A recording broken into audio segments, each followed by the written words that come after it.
Hey guys, hope everybody's doing well. Thank you so much for joining me today. I'm going to be talking about victim of abuse disorder.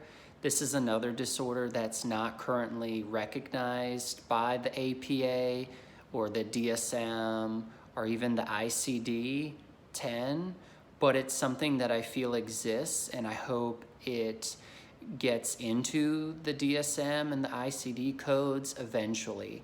And I'm going to work hard to make sure that that happens, or some variation of this idea. So it's called victim of abuse disorder, and it's usually called Stockholm syndrome, like kind of the slang term for it. It's somebody that's been abused and they're suffering the awful effects of it. And it tries to explain why it's not so simple for people to leave abusive relationships or even abusive jobs or religious cults that are really abusive. So this is my second part of the abusive disorders. If you haven't seen the first one, it is about the abusive personality disorder. That's somebody who engages in abusive behavior a lot, whether it's physical, emotional, verbal, and they're kind of preoccupied with it. So it happens more or at least once per week to people in their lives.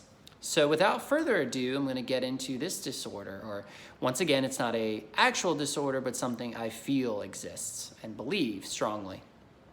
So this happens to people who have experienced abuse for extended periods of time. For adults, I was thinking about 6 months, whereas children, it would only take 3.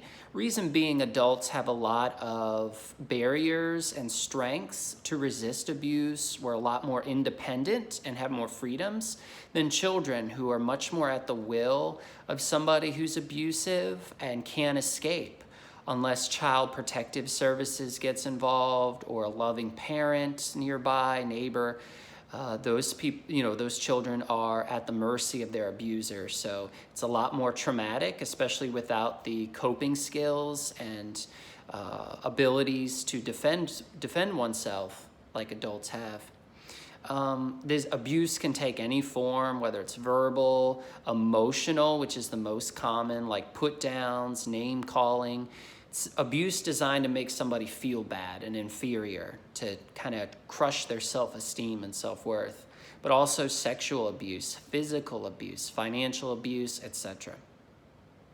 People with victim of abuse disorder will experience maladaptive behaviors. I've got about 7 of these, but I'm sure there's more or variations. The first one I thought of was suppressing emotions, opinions, etc., due to perceived or real threat from their abuser. So instead of saying how they really feel, they'll hold back, hold their tongue, because they don't want to get in trouble with the abusive person. The second behavior is a preoccupation with pleasing their abuser. So flattery, doing things to make them happy, and this isn't from a genuine desire, it's more to prevent being abused. So trying to keep that abuser happy so they don't take out their anger or frustration on the victim. The next one is a preoccupation with avoiding behaviors that may irritate or upset their abuser. So if they know a certain thing, such as not cooking dinner or making certain behaviors, etc., will irritate their abuser, they will purposefully avoid those and obsess over avoiding those because they don't want to get abused, which is only natural after you've been being abused by that person for a long period of time. Then we have a decreased self-esteem, self-worth, which leads to personal neglect and acceptance of misery. This is where somebody is just neglected themselves because they're serving their abuser, being taken from, neglected, not receiving any love from their partner. It's a very parasitic relationship where they're just being used. So eventually they're going to start neglecting themselves because they're taking care of the other person. This is where emotional abuse comes in, where the abuser will tell the person, "You need me, you can't survive without me." So that prevents the victim from getting away and just keeps destroying their self-esteem and self-worth, that they're able to function on their own.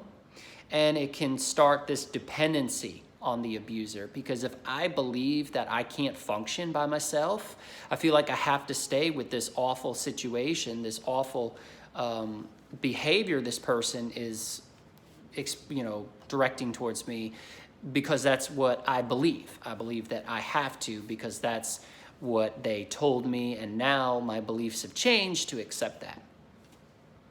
They are going to adopt beliefs and opinions of the abuser.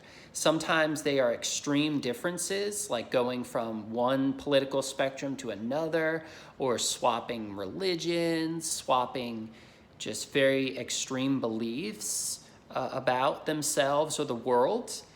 This is where the brainwashing comes in, and it's not only in romantic relationships, but also from parents. It can be religious cults, etc., etc.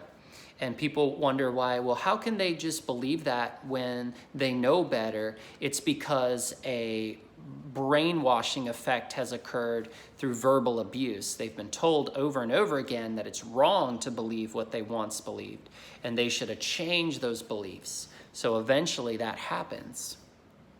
There's an increased anxiety when the abuser is upset, or the perceiving that they're upset, especially at the victim. So that panic kind of sets in when the person with victim of abuse disorder believes that the abuser is upset. They want to placate them. They want to make sure everything's okay so they don't get abused again and hurt themselves.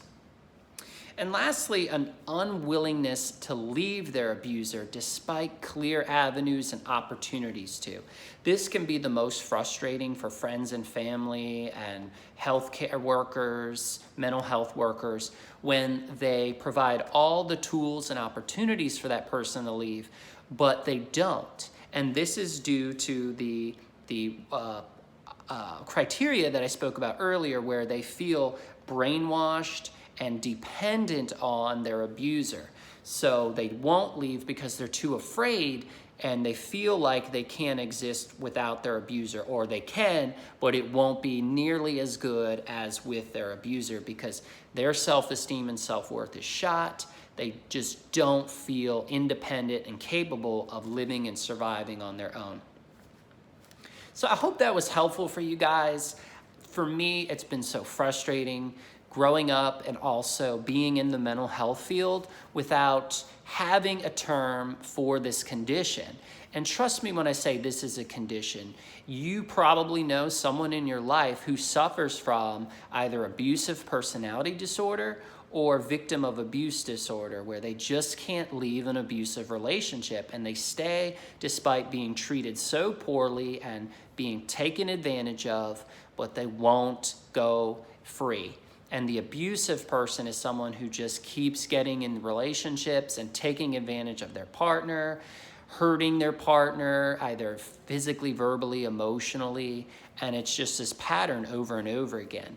So we have to have the terminology correct in order to create evidence-based practices to help folks heal from these perspective disorders. That's my goal, that's my mission, and I hope this helped you today if you or a loved one is suffering from either of these disorders. Well, I hope you all have a blessed day, week, month, and I'll see you next time on my next video. Take care.